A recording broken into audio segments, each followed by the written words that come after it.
Namaste everyone. Welcome back to Epic Tales of the Mahabharata. I'm Ryan, and today we continue our journey through this incredible saga. In episode 3, we sailed through Gandhari's life, discovered the birth of Karna, and learned about Pandu's curse.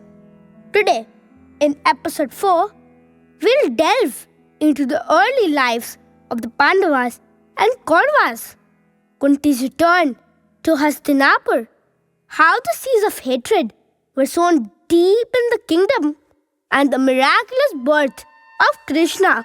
Let's get started.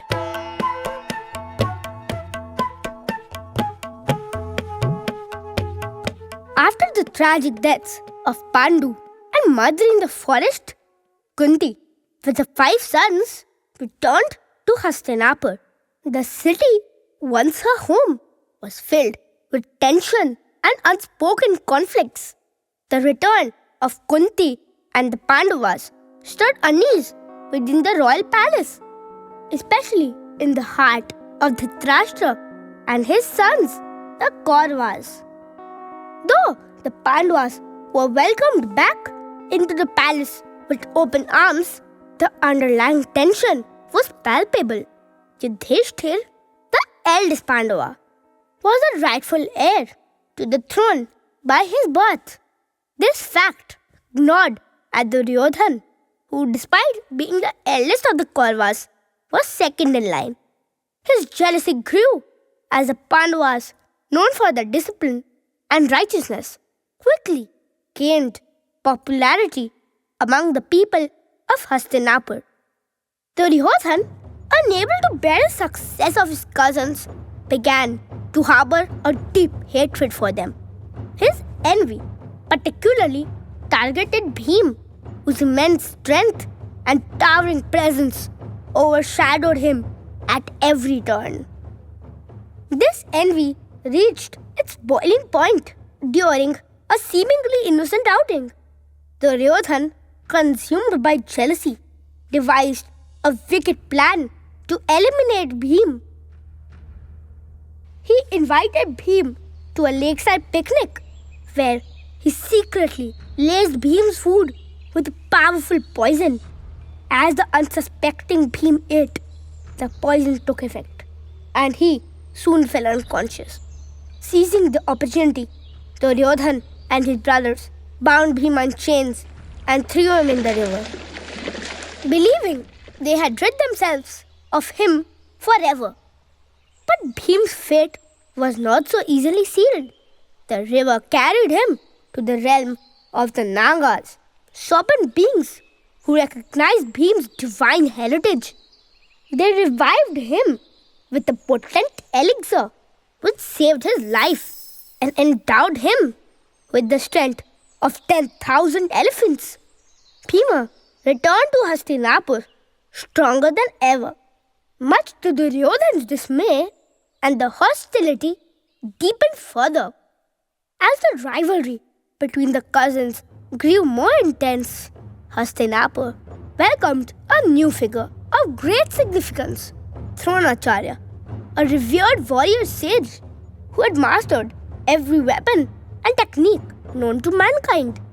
Drona had once been a close friend to Draupadi, the king of Panchal, but a bitter dispute had torn them apart. Drona, determined to prove his worth, sought employment in the Kuru court. The young princes were captivated the moment they laid their eyes on Dronacharya. An aura of discipline and unparalleled skill marked his presence. The princes marveled as he demonstrated his prowess by using only his bow and arrow to retrieve a ring and a ball that had fallen into a well. Effortlessly, Dronacharya fired his arrows one by one, deftly plucking the objects from the well's depths. The princes, mesmerized, immediately begged him to become their teacher. Recognizing the potential in these young Saikans, of the Kuru dynasty, Dronacharya agreed to train them. The rigorous training was designed to test the prince's physical and mental limits.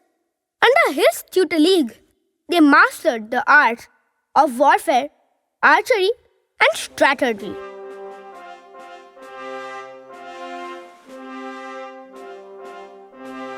Pandavas and Kauravas, despite being brothers, were now rivals in every sense of the word. Their childhood games had turned into fierce competitions, often escalating into heated confrontations.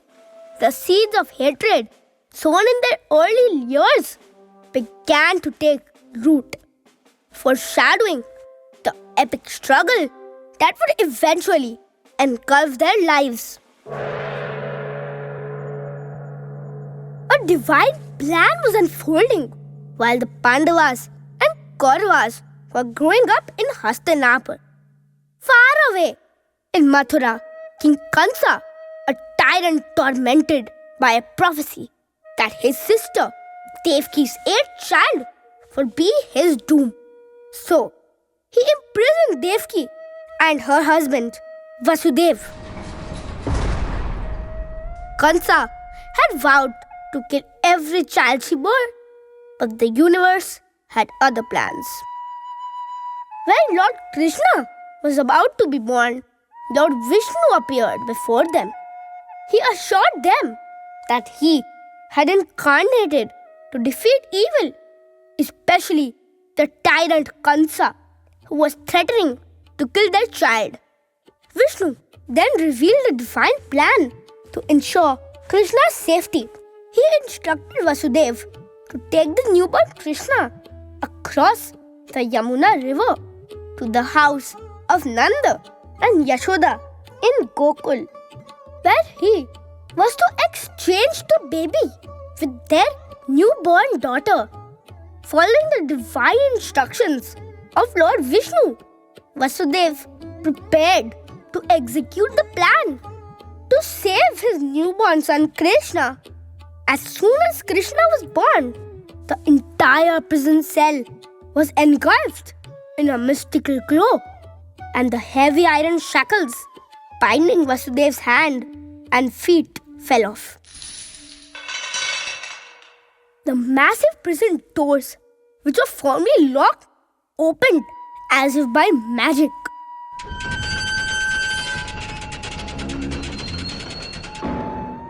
And Vasudev walked away with the baby in his arms. Outside, the guards watching over the prison were now in a deep trance-like sleep, oblivious to everything around them.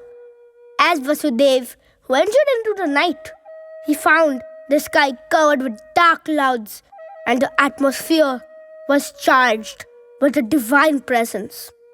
When Vasudev approached the Yamuna river, it was overflowing due to the monsoon rains.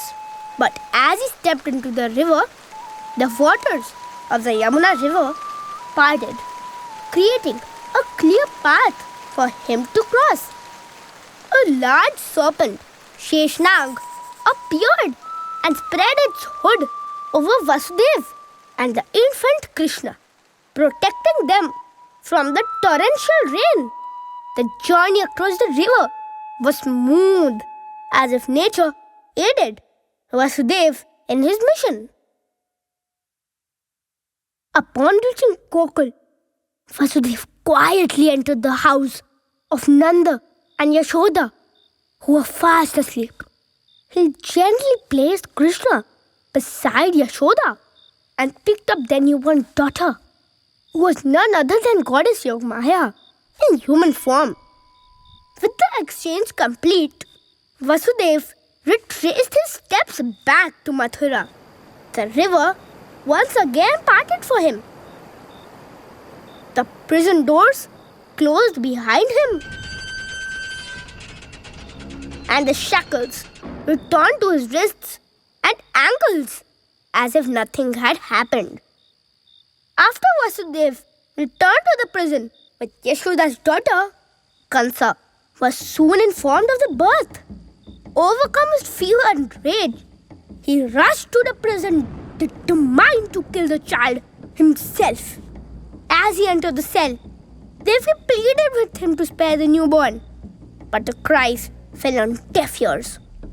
Kansa snatched the baby from her arms, fully intending to end the threat he believed would be his downfall.